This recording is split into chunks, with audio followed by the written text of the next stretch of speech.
Chapter 9.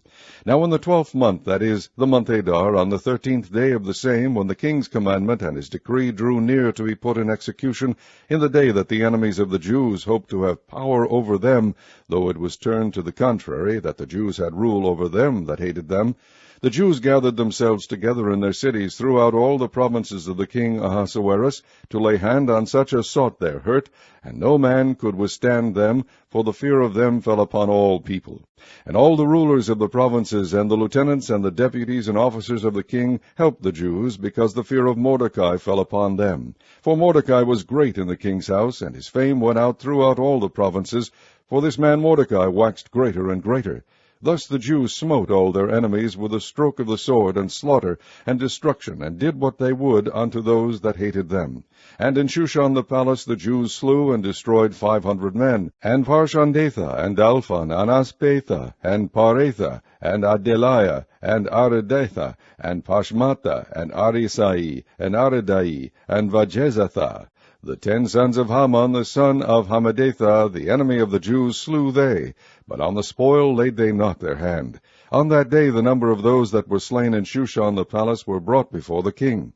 And the king said unto Esther the queen, The Jews have slain and destroyed 500 men in Shushan the palace, and the 10 sons of Haman. What have they done in the rest of the king's provinces? Now what is thy petition? And it shall be granted thee. Or what is thy request further? And it shall be done. Then said Esther, If it please the king, let it be granted to the Jews which are in Shushan to do tomorrow, also according unto this day's decree, and let Haman's 10 sons be hanged upon the gallows.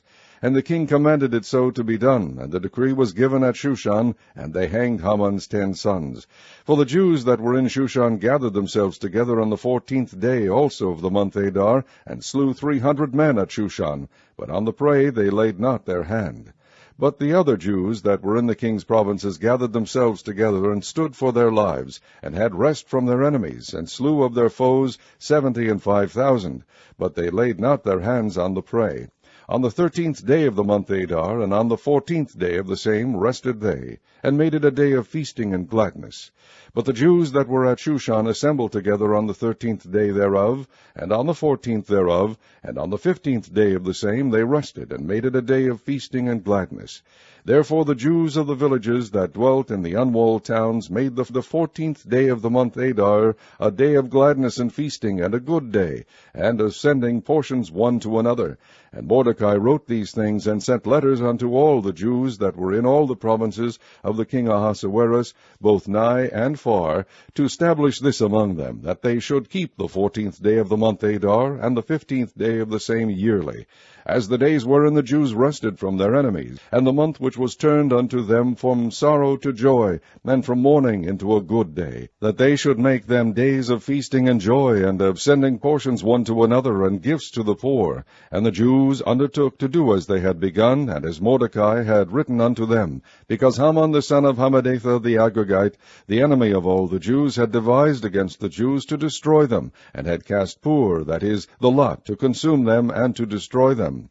But when Esther came before the king, he commanded by letters that his wicked device, which he devised against the Jews, should return upon his own head, and that he and his sons should be hanged on the gallows. Wherefore they called these days Purim, after the name of Pur. Therefore for all the words of this letter, and of that which they had seen concerning this matter, and which had come unto them, the Jews ordained, and took upon them, and upon their seed, and upon all such as joined themselves unto them, so as it should not fail, that they would keep these 2 days according to their writing, and according to their appointed time every year, and that these days should be remembered and kept throughout every generation, every family, every province, and every city, and that these days of Purim should not fail from among the Jews, nor the memorial of them perish from their seed.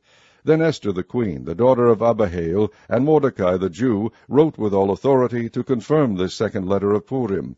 And he sent the letters unto all the Jews to the 127 provinces of the kingdom of Ahasuerus, with words of peace and truth, to confirm these days of Purim in their times appointed, according as Mordecai the Jew and Esther the queen had enjoined them, and as they had decreed for themselves and for their seed, the matters of the fastings and their cry. And the decree of Esther confirmed these matters of Purim, and it was written in the book.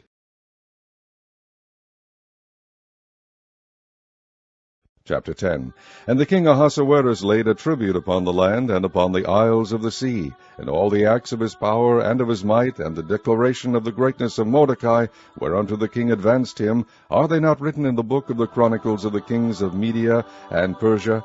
For Mordecai the Jew was next unto King Ahasuerus, and great among the Jews, and accepted of the multitude of his brethren, seeking the wealth of his people, and speaking peace to all his seed.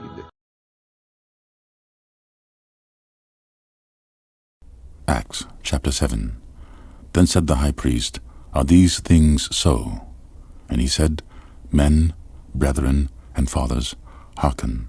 The God of glory appeared unto our father Abraham, when he was in Mesopotamia, before he dwelt in Charan, and said unto him, Get thee out of thy country, and from thy kindred, and come into the land which I shall show thee. Then came he out of the land of the Chaldeans, and dwelt in Charan, and from thence, when his father was dead, he removed him into this land, wherein ye now dwell. And he gave him none inheritance in it, no, not so much as to set his foot on. Yet he promised that he would give it to him for a possession, and to his seed after him, when as yet he had no child. And God spake on this wise, that his seed should sojourn in a strange land, and that they should bring them into bondage, and entreat them evil 400 years. And the nation to whom they shall be in bondage will I judge, said God. And after that shall they come forth, and serve me in this place. And he gave him the covenant of circumcision. And so Abraham begat Isaac, and circumcised him on the 8th day. And Isaac begat Jacob, and Jacob begat the 12 patriarchs. And the patriarchs, moved with envy, sold Joseph into Egypt. But God was with him, and delivered him out of all his afflictions, and gave him favor and wisdom in the sight of Pharaoh king of Egypt. And he made him governor over Egypt and all his house. Now there came a dearth over all the land of Egypt and Canaan, and great affliction, and our fathers found no sustenance. But when Jacob heard that there was corn in Egypt, he sent out our fathers first. And at the second time Joseph was made known to his brethren, and Joseph's kindred was made known unto Pharaoh.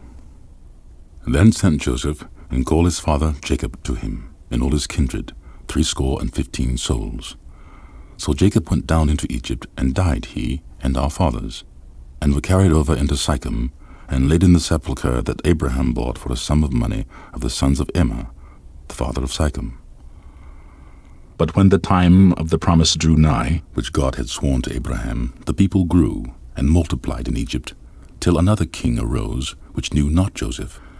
The same dealt subtly with our kindred, and evil entreated our fathers, so that they cast out their young children, to the end they might not live.